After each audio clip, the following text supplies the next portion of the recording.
It's National Wheaties Week.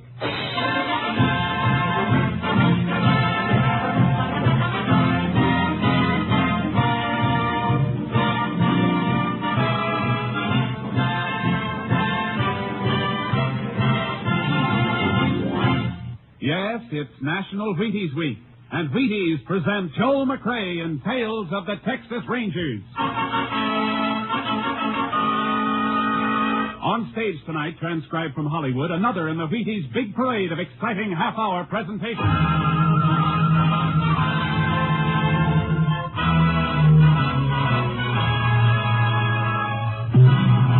Tales of the Texas Rangers, starring Joel McCrea as Ranger Pearson. Texas, more than 260,000 square miles, and 50 men who make up the oldest and most famous law enforcement body in North America.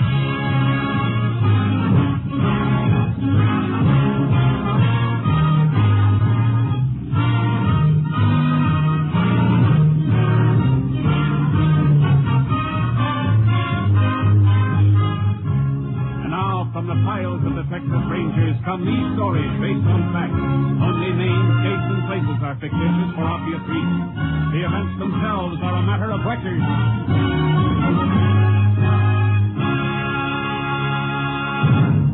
Case for tonight, Quicksilver.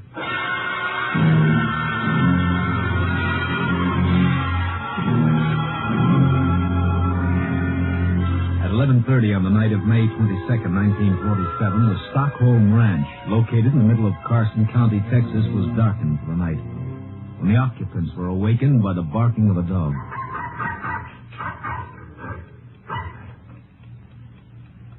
Jim, wake up. What's the matter, Phil? You hear Jeep bark? Well, kinda. I was half asleep. Funny. He barked and then shut up real fast. He might have took off after something. He kept on barking then. It sounded like he was... Be quiet a second. See? Don't hear him anymore. Yeah. What are you going to do? Well, take a look, see. It ain't like Jeep to bark at nothing, then shut up. Jim. What's the matter? Jim, somebody came in the house. Oh, you probably just heard the kid tossing in his sleep. No, I got a funny feeling. All right, I'll put on a light and have a look. I'm coming along. I want to go and see something.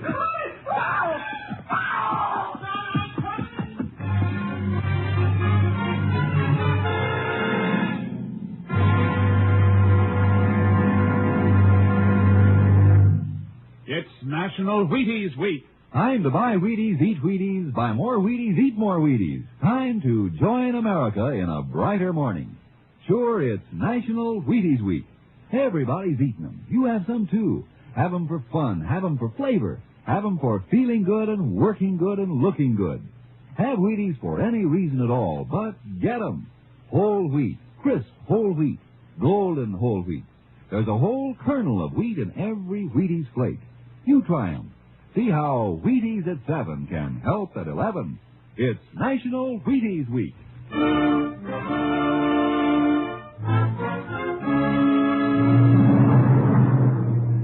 On May 29, 1947, the bodies of Jim and Flo Stockholm and their 10-year-old son, Carl, were discovered by a playmate of Carl's.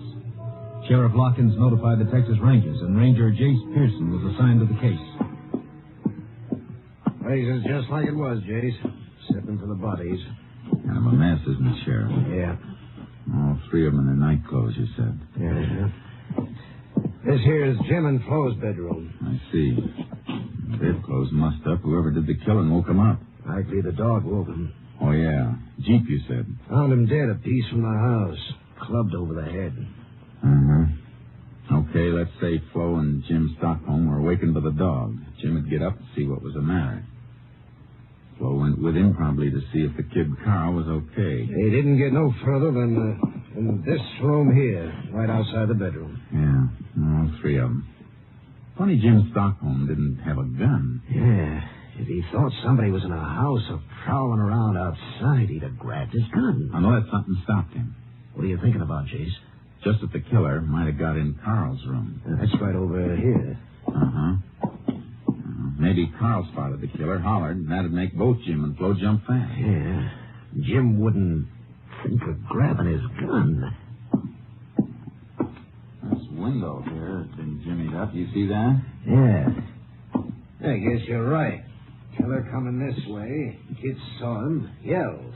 Tried to get out. Got as far as the room out here. Here's what they were killed with, Jace. Flat iron. An old-fashioned flat iron. Yeah, used as a doorstop. Killer grabbed it and used it. Wonder why he didn't shoot. How far away is the next ranch, Sheriff? 6 miles at least. Why? Just figured maybe the killer didn't want to risk the noise of shots.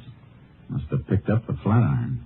Why, he killed a little kid, too. Didn't want anybody to be able to identify him. Yeah, likely. Well, what now, Jace? I'd like to fine-comb this house for fingerprints.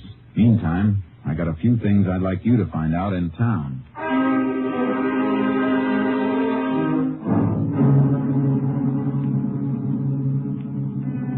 There were no fingerprints anywhere, except those we knew were of the murdered people.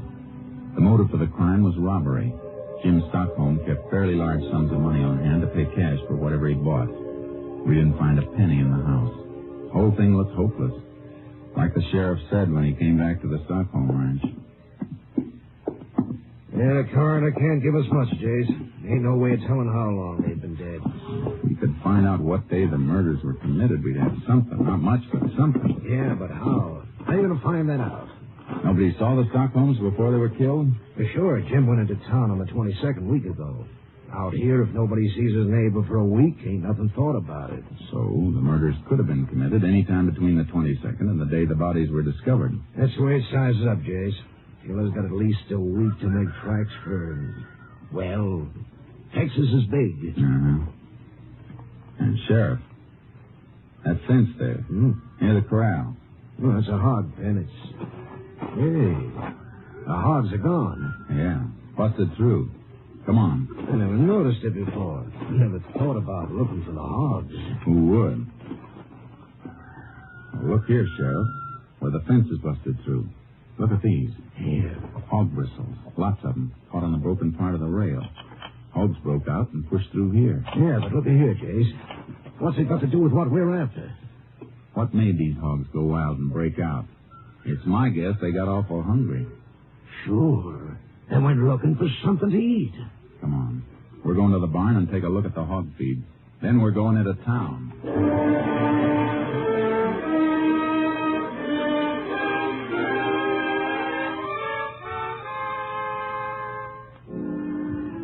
We found 3 sacks of hog feed in the barn. 2 of them were full, unopened. The third had just about enough mash taken out for 1 feeding. Sheriff Larkins and I went into town. Then the sheriff asked a few questions I wanted answered, and I checked at the feed store. Sure, Jim Stockholm bought all his feed in here, Ranger. You remember when he was in last, ma'am? You bet I do. It's the last time anybody saw him. The 22nd? That's it. What'd he buy? 3 sacks of hog mash. Yeah, got all the information you wanted, Jace. Thanks, Sheriff.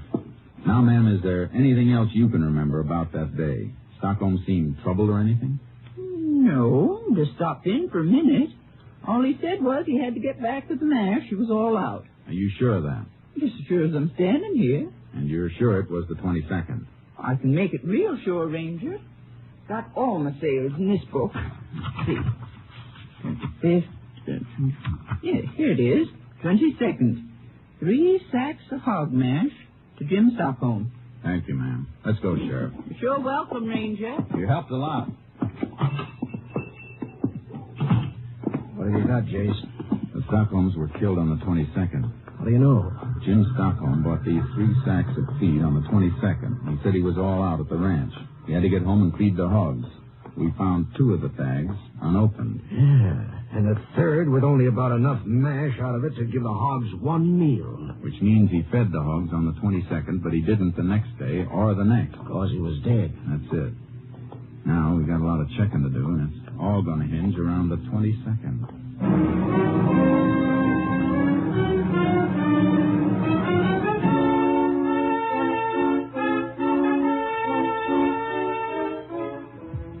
We questioned everybody, but it all added up to a big round 0. Everybody knew Jim Stockholm and liked him. He didn't have an enemy. Everyone we questioned could account for his time on the 22nd. Nobody'd seen a stranger in town. So I played a hunch. Sheriff Larkins and I rode over to the Stockholm Ranch trying to pick up anything.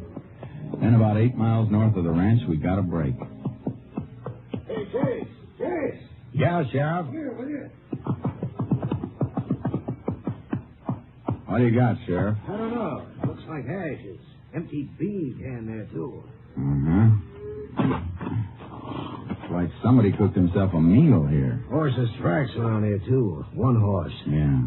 Looks like they might be about a week old. Might not mean a thing, Chase. Could be anybody's horse. Sure could, but nobody in town saw a stranger. Little town like that, people notice a stranger right away.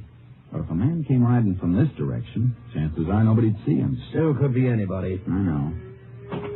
Well, I'm going to take a real close look. Okay, I'll cover this part. Good. Sheriff, come here. Get something? I think so. Look. Tied his horse to this mesquite. See? The horse stood here, piece of mesquite broken off. Now, here's something else. Take a look. Dirt. Just ordinary earth. Take a good look. It's different from the earth around here. It sure is. Different color and different texture. Sheriff, I got a hunch this dirt scraped off a boot when he got back in the saddle. Scraped off by a stirrup. Yeah, here's a bigger hunk of it. Yeah, reddish color. You ever see dirt like this around here? No. That hunk's got a funny shade. Backed in against the instep of a boot, it'd take this shape. You had any rain around here lately? That flies a bone. There's only one way earth packs up in an instep if it's wet. The man who left this couldn't have come far. Come on. Let's see if we can find a couple of his footprints.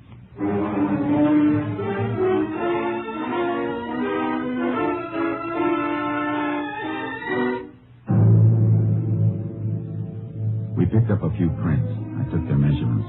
Then we went back into town. I asked some more questions. Meantime, I sent the earth samples to the lab for analysis. And by the time I got back to my headquarters, Captain Stinson had the report. Looks like this earth came from southwest Wheeler County, Jace. At least the lad thinks so. Wheeler County, southwest. Well, kind of fits, Captain. Fits what? That part of Wheeler County is not far from Stockholm Ranch. No, it isn't. Just about as far as it would take wet earth to dry out and get hard enough to scrape off a man's boot. Yeah, I see. What else you got? A few horse hairs I picked off the mesquite bush. Looks like the fellow was riding a sorrel. And something else. Plaster cast of his boot prints. Mm-hmm. It's a pretty big boot. Big man. Maybe 6'2" or 3. You're right. But there are no fingerprints. There's no real evidence. This fellow whose boot prints you got, he might have been anybody. Might never have gone near the Stockholm Ranch. Yeah, I know that, Captain. You didn't pick up any of his boot prints around the house, did you? No, the place was pretty messed up. A lot of people got there before I did. Yeah, that's one break a criminal always gets.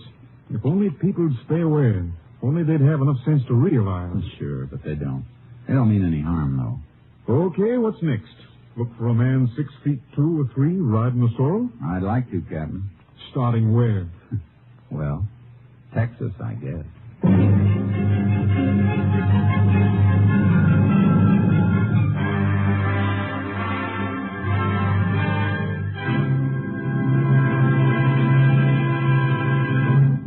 It's National Wheaties Week.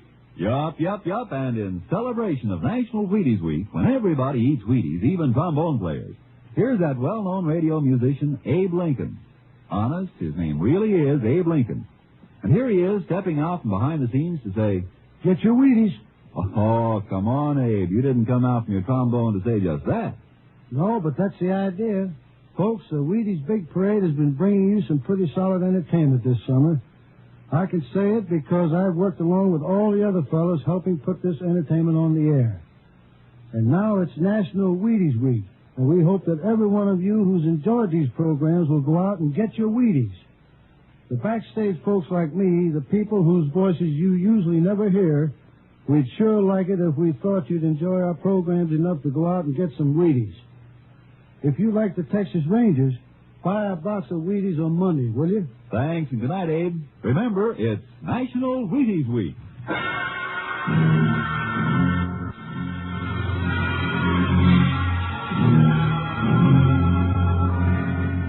I kicked around for a few days, covering all the ground I could between the Stockholm Ranch and Wheeler County, and then I reported back to Captain